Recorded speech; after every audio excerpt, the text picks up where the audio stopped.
ડેરીના સેક્રેટરી તરીકે આપ જવાબદારી સંભાળો. હા. 1961થી આ ડેરી ચાલી રહી છે. હાલની અંદર આ ડેરીની અંદર નવી વ્યવસ્થાપક મંડળની ચૂંટણી યોજાય. હા. શું કહેશો તે અંદર? આ ડેરીમાં જે નવા નિમાયેલા જે વ્યક્તિગત કમિટી સભ્યો અને હું હાર્દિક શુભેચ્છા પાઠવું છું.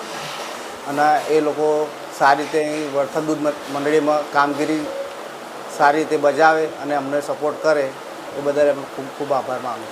કુલ કેટલા ઉમેદવારો હતા અને તેમાંથી કેટલા ઉમેદવારો જીત્યા છે? એમાં કુલ 16 ઉમેદવારો હતા. એમાં 10 ઉમેદવારો આપણે ચૂંટાયેલા છે. જી. આ વર્થલ દૂધ ઉત્પાદક સહકારી મંડળીનો સને 2023-24નો ચોખ્ખો નફો કેટલો છે? હા, 2023-24 વર્ષમાં કરેલ ચોખ્ખો નફો 2,51,744.37 પૈસા ફાળો નીચે. હાલની અંદર ડેરીમાંથી અમૂલ સાથે રોજ કેટલું દૂધ જઈ રહ્યું? અત્યારે હાલની દિવસમાં દૈનિકમાં લગભગ 2300-2400 લીટરની આસપાસ દૂધ જાય. ડેરીના કુલ કેટલા સભાસદો છે કે જેઓ ડેરીને નિયમિત દૂધ આપે છે?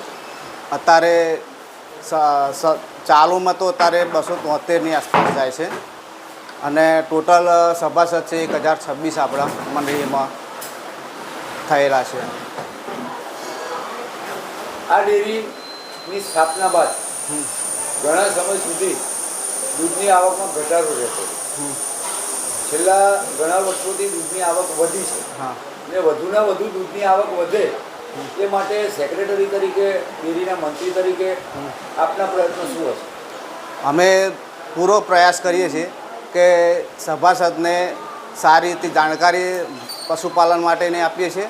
ભેંસ તથા ગાયો જે બી લાવતા હોય એમના માટે સારું દાણ, સારો ખોરાક આપે એ રીતના બધી દૂધ વધુ ઉત્પાદન મેળવે એ માટેના પૂરતી કોશિશ અમે કરી છે. પૂરક પોષક આપણે ખોર દોણ ને બધું આપણે એમને સલાહ માહિતી આપીએ છીએ. વત્તા એમના રોગચાળામાં કંઈ તકલીફ પડતી હોય એના માટેની પૂરેપૂરી અમે એમને જાણકારી આપીએ છીએ અને દૂધ ઉત્પાદન વધે એવો અમારો ખૂબ પ્રયાસ ચાલુ જ રહે છે.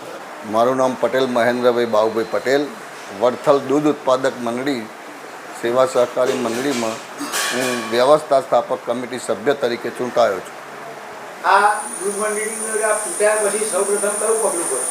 અમારું સૌપ્રથમ પગલું જેમ બને એમ દૂધનું આવક વધે એ રીતના અમારા પ્રયત્નો રહેશે. દૂધ ઉત્પાદકો વધે એવી અમારે પ્રયત્ન પહેલો રહેશે.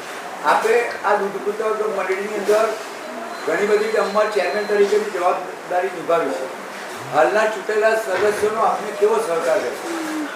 અમારા તરફથી ડેરીના ચેરમેન તરીકે અમે રસીકરણ બાબતે પછી ઘણી સ્કીમ આપીને અમે એને પ્રોત્સાહિત કર્યા છે. એ રીતે અમારો પ્રયત્ન રહેશે.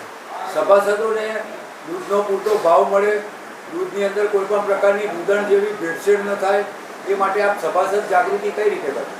અમે અમારા અહીં ઓલરેડી અમે એનો ચકાસણી કરીએ જ છીએ. કોઈ પણ ભેળસેળ ના થાય એ બાબતને અત્યાર લગી થયું પણ નથી. અમારે આમાં અમે આની પૂરેપૂરી ચકાસણી કરીને જ દૂધ લઈએ છીએ. વર્થલ દૂધ ઉત્પાદક સહકારી મંડળીના સભાસદોના સામાજિક ઉત્થાન માટે આપ શું કરશો? સભાસદોના ઉત્થાન માટે અમે જુદી જુદી સ્કીમો લાવીને અમને પ્રોત્સાહિત કરવા અમે પ્રયત્ન કરીશું. પશુઓની ઘનિષ્ઠ સારવાર થાય અને પશુઓની જાળવણી યોગ્ય રીતે થાય એ માટે આ ડેરી દ્વારા શું કાર્યવાહી કરવામાં આવે? પશુઓની ઘનિષ્ઠ સારવાર થાય એ માટે અમે રસીકરણ જુદી જુદી અમે લાવીને અમે કરાવીએ જ છીએ અને અમારા પ્રયત્નો એ બાબતે પહેલાં જ હોય છે.